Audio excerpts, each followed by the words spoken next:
বঙ্গে আরও এক শিল্প বিয়োগ। তারাতলায় বন্ধ ব্রিটানিয়া বিস্কিট কারখানা, বেতন না দেওয়ায় বন্ধ কারখানা। 2004 থেকে 250 জন অস্থায়ী কর্মী কাজ করতেন বলে জানা গিয়েছে। অস্থায়ী কর্মীদের বেতন না দেওয়ার অভিযোগ। স্থায়ী কর্মীদের কাছে মিলেছে লক্ষ লক্ষ টাকা। খবর সূত্রের এখনো পর্যন্ত অস্থায়ী কর্মীদের কোনো টাকা দেয়নি। সূত্র মারফত সেই খবরই পাওয়া যাচ্ছে। 2004 থেকে 250 জন অস্থায়ী কর্মী কাজ করতেন সেখানে। অস্থায়ী কর্মীদের বেতন না দেওয়ার অভিযোগ। স্থায়ী কর্মীদের বেতন দেওয়া হচ্ছে এমনটাও জানানো হচ্ছে। স্থায়ী কর্মীদের কাছে মিলেছে লক্ষ লক্ষ টাকা। সূত্রের মারফত সেই খবর পাওয়া যাচ্ছে। 100 বছরেরও বেশি সময় ধরে যে কোম্পানি চলতো সেই কোম্পানি বন্ধের নোটিশ দেওয়া হচ্ছে। বঙ্গে আরও এক শিল্প বিয়োগ। তারাতলার ব্রিটানিয়া কোম্পানি বন্ধের নির্দেশ। তারাতলায় বন্ধ ব্রিটানিয়া বিস্কিট কারখানা। 100 বছরেরও বেশি সময় ধরে যে কারখানা চলছিল সেই কারখানা বন্ধের নির্দেশ দেওয়া হচ্ছে। স্থায়ী কর্মী ছিল 122 জন এবং সেখানে অস্থায়ী কর্মী ছিল 250 জন। বেতন না দেওয়ায় বন্ধ কারখানা বলে জানা যাচ্ছে। অন্যদিকে যে খবর পাওয়া যাচ্ছে, স্থায়ী কর্মীদের প্রত্যেককে 22,25,000 টাকা করে দেওয়া হচ্ছে। অন্যদিকে 6 থেকে 10-এর নিচে যারা, অর্থাৎ 6 বছর থেকে 10 বছরের নিচে যারা কাজ করতেন তাদের ক্ষেত্রে 18,75,000 টাকা করে দেওয়া হচ্ছে। অন্যদিকে তার নিচে যারা কাজ করতেন তার থেকে কম বছর, তাদের 13,25,000 টাকা করে দেওয়া হচ্ছে বলে খবর। কিন্তু অস্থায়ী কর্মী যারা ছিলেন তাদের টাকা দেওয়া হয়নি এমনটাও অভিযোগ। এখনো পর্যন্ত অস্থায়ী কর্মীদের কোনো টাকা দেয়নি। কেন বন্ধ হলো এই ব্রিটানিয়া কারখানা, কোন কোন কারণ রয়েছে পেছনে দেখাবো আপনাদের। ব্রিটানিয়ার তারাতলা ইউনিট বন্ধের কারণ কি? একাধিক কারণ উঠে আসছে এই ব্রিটানিয়ার তারাতলা ইউনিট বন্ধ নিয়ে। শহরের কাছাকাছি পুরনো কারখানা বন্ধের উদ্যোগ নেওয়া হচ্ছে। যে কারখানা 100 বছরেরও বেশি সময় ধরে চলতো সেই কারখানা বন্ধের উদ্যোগ নেওয়া হচ্ছে ইতিমধ্যে। কম দক্ষ কারখানাগুলি বন্ধের উদ্যোগ ব্রিটানিয়ার। সূত্র মারফত সেই খবরে পাওয়া যাচ্ছে যে কারখানা দীর্ঘদিন ধরে চলছে, এবার সেই কারখানা বন্ধের উদ্যোগ। পরিবর্তে উচ্চ উৎপাদন ও আধুনিকতায় মনোনিবেশ করা হবে।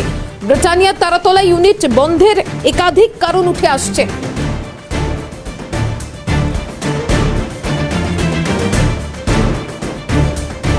তারাতলাতেই বন্ধ হয়ে গেল ব্রিটানিয়ার কারখানা। এক নজরে এই তারাতলার ব্রিটানিয়া কোম্পানির ইতিহাস আমরা দেখব। 1947 সাল তখনই প্রতিষ্ঠিত হয়েছিল এই ব্রিটানিয়া কোম্পানিটি এবং তারপর থেকেই চলে আসছে Britannia company. 11 acre leasehold জমিতে অবস্থিত ছিল সেই কারখানাটি। বিশাল একর জমিতে এই কারখানাটি চলতো। কারখানাটি অবস্থিত কলকাতা বন্দর এলাকার জমিতে এবং সেখানেই 1947 সাল থেকে চলছে সেই কারখানা। 2018 সালে 30 বছরের জন্য চুক্তি নবীকরণ করা হয়েছিল। 2018 সাল তখনই 30 বছরের জন্য চুক্তি করা হয়েছিল। আগামী 2048 সাল পর্যন্ত রয়েছে চুক্তির মেয়াদ। কারখানার জমির ভবিষ্যৎ ব্যবহার নিয়েও অনিশ্চয়তা তৈরি হয়েছিল, কারণ এখনো 24 বছরের লিজ রয়েছে জমিটির। সূত্র মারফত কিন্তু সেই খবরও পাওয়া যাচ্ছে। 2018 সালে বাংলায় বিনিয়োগের ঘোষণা করেছিল ব্রিটানিয়া কোম্পানি। 2018 এবং তারপর 300 থেকে 500 কোটি টাকা বিনিয়োগের পরিকল্পনাও ঘোষণা করা হচ্ছিল। ঘোষণা করেন ব্রিটানিয়ার চেয়ারম্যান নসলি ওয়াদিয়া। বিনিয়োগের কথা ঘোষণার পর তারাতলা ছাড়াও ডানকুনিতে কিন্তু ব্রিটানিয়ার আরও একটি ইউনিট রয়েছে। তারাতলার ব্রিটানিয়া কোম্পানি দীর্ঘ 100 বছরের বেশি সময় ধরে চলছে। কেন বন্ধ হচ্ছে, কি কারণ, বিস্তারিত জানবো।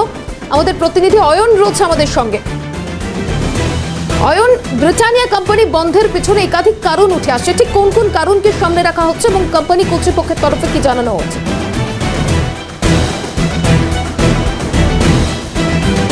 দেখো, ইতিমধ্যে গত 20 তারিখের একটি অফিসিয়াল লেটার যে অফিসিয়াল লেটার বম্বে স্টক এক্সচেঞ্জকে জানানো হয়েছে, এই অফিসিয়াল লেটারে সেখানে পরিষ্কার করে বলা হচ্ছে ব্রিটানিয়ার তরফ থেকে যে 100 বছরের বেশি যে কোম্পানিগুলো রয়েছে, যে ইউনিটগুলো রয়েছে, যেমন তারাতলা রয়েছে, হায়দ্রাবাদ রয়েছে, একাধিক জায়গায় এই ব্রিটানিয়া কোম্পানির যে ইউনিটগুলি রয়েছে সেই ইউনিটগুলি বন্ধ করে দেওয়া হচ্ছে, কারণ কম উৎপাদন করছে এই ইউনিটগুলি। প্রথম কারণ হিসেবে এই বিষয়টি দেখানো হয়েছে। তার পাশাপাশি যে এই ইউনিটের পুনর্নবীকরণ করা যেত, এই প্রশ্নটা যখন উঠছে, সেখানে কিন্তু কোম্পানির তরফ থেকে পরিষ্কার করে ওই লেটারে কিন্তু কিছুই লেখা নেই। সেখানে বলা হচ্ছে যারা স্থায়ী কর্মী রয়েছেন, অর্থাৎ প্রায় দেখা যাচ্ছে তারাতলা ইউনিটের ক্ষেত্রে 125 জন স্থায়ী কর্মী রয়েছে, তাদেরকে ভলেন্টারি রিটায়ারমেন্ট নিতে বলা হচ্ছে। এছাড়াও 250 জন ক্যাজুয়াল স্টাফ রয়েছে, যারা 250 জন যে ক্যাজুয়াল স্টাফ রয়েছে তারা কিন্তু এখনো কোনোভাবেই এই যে ভলেন্টারি রিটায়ারমেন্টের কথা বলা হচ্ছে সেক্ষেত্রে কিন্তু কোনোভাবে কোনো সুযোগ সুবিধা তারা পাননি।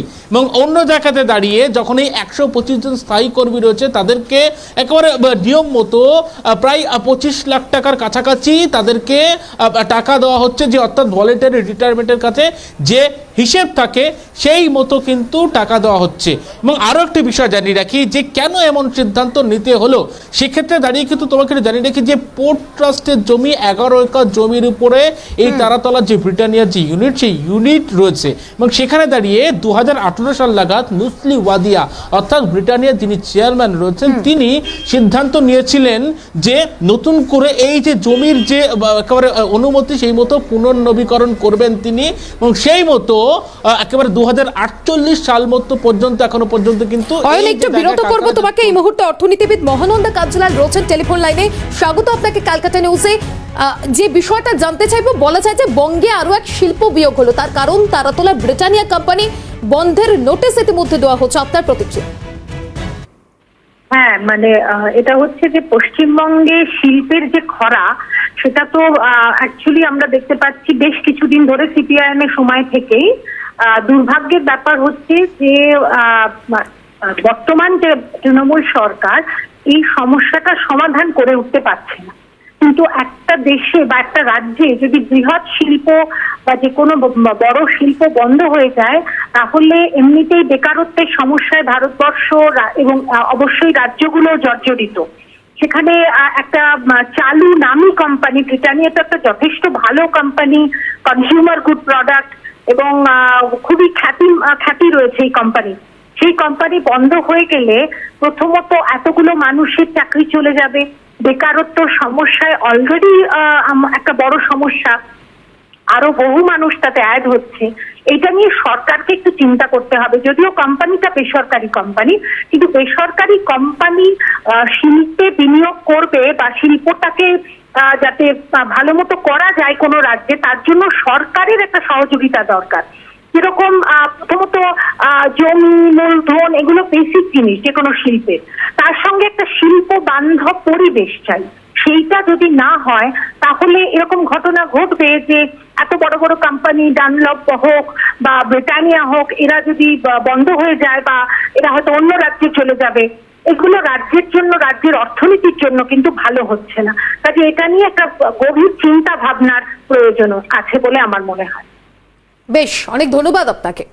যে খবরে আমরা নজর রেখেছিলাম, তারাতলায় বন্ধ ব্রিটানিয়া বিস্কিট কারখানা, বেতন না দেওয়ায় বন্ধ বলে কিন্তু জানা যাচ্ছে। আরো বিস্তারিত জানবো, অয়ন ছিলেন আমাদের সঙ্গে। অয়ন, যে বিষয় নিয়ে আমরা আলোচনা করছিলাম, একাধিক কারণকে সামনে রাখা হচ্ছে। অয়ন, আরো একটা বিষয় জানতে চাইবো, এই যে একটা গোটা ইউনিট বন্ধ করে দেওয়া হচ্ছে, সূত্র মারফত একটা খবর পাওয়া যাচ্ছে যে পুনর্নবীকরণ হবে, আরো আপগ্রেডেশন হবে এবং আরো আপডেট কিছু হবে এই কারখানাতে, সেই কারণে বন্ধ। এই বিষয়গুলো কি উল্লেখযোগ্য বা উঠে আসছে, কিছু জানতে পারছো?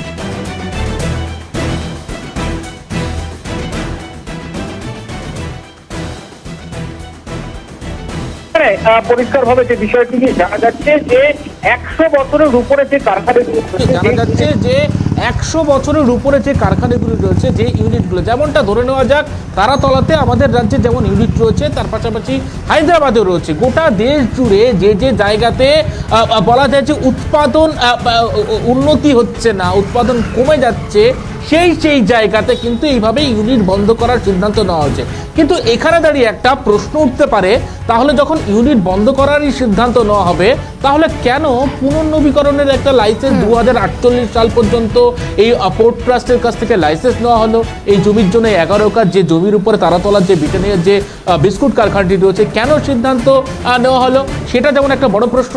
তার পাশাপাশি অফিসিয়ালি কেন জানানো হলো বম্বে স্টক এক্সচেঞ্জকে যে তাদের যে সমস্ত 125 জন যে স্থায়ী কর্মী রয়েছে তাদের প্রত্যেককে ভলেন্টারি রিটায়ারমেন্ট দেওয়া হচ্ছে, কেন তাদেরকে অন্য কোনো ইউনিটে ট্রান্সফার করা হলো না? এবং বাকি যে 250 জন ক্যাজুয়াল স্টাফ রয়েছেন তারা কেন কোনোভাবে সুযোগ সুবিধা পেলেন না? একাধিক প্রশ্ন কিন্তু থাকছে। এবং সেখানে দাঁড়িয়ে কিন্তু যারা কর্মচারীরা রয়েছেন তারা যেমনটা জানাচ্ছেন যে সরকারিভাবে কোনোভাবে যদি সরকার তাদের পাশে দাঁড়াতো, এই কারখানাটি যদি চলতে পারত, তাহলে হয়তো একটা সেখানে দাঁড়িয়ে তাদের কাজ হারাতে হতো না যারা ক্যাজুয়াল স্টাফরা রয়েছেন। আর তারা যদি সত্যি দেখা যাক যে ইউনিটটি বন্ধ করে দেওয়া হবে, তাহলে সেই নিয়ম মতো কোম্পানির নিয়ম মতো যে প্রত্যেকে যারা ক্যাজুয়াল স্টাফ রয়েছেন তাদেরকেও ন্যূনতম কিন্তু অর্থ পাওয়ার কথা কোম্পানির নিয়মের মতো। সেই ক্ষেত্রে দাঁড়িয়ে কিন্তু বম্বে স্টক এক্সচেঞ্জকে অস্থায়ী যারা রয়েছে ক্যাজুয়াল স্টাফ রয়েছে তাদের কথা কিন্তু কোথাও উল্লেখ নেই। যারা বলা হচ্ছে স্থায়ী কর্মী রয়েছে তাদের প্রত্যেককে ভলেন্টারি রিটায়ারমেন্ট দেওয়া হচ্ছে। কিন্তু কি কারণে ইউনিট বন্ধ হলো, এই একেবারে গোটা কারণটি কিন্তু গোটা বিষয়টি কোম্পানির তরফ থেকে কোনো কিছুই পরিষ্কারভাবে জানেন। আমি একাধিকবার চেষ্টা করেছিলাম, মুম্বাই যে হেড অফিস রয়েছে সেখানকার যারা আধিকারিকরা রয়েছেন কোনোভাবে কিন্তু তারা কোনো কমেন্ট করতে চাননি এই ইউনিট বন্ধ হওয়ার বিষয়ে। বেশ, একেবারেই আরো বেশ কিছু কারণ এর পেছনে থাকতে পারে তেমনটাই কিন্তু ওয়াকিবহাল মহল সূত্রে খবর উঠে আসছে। আপাতত ধন্যবাদ তোমাকে।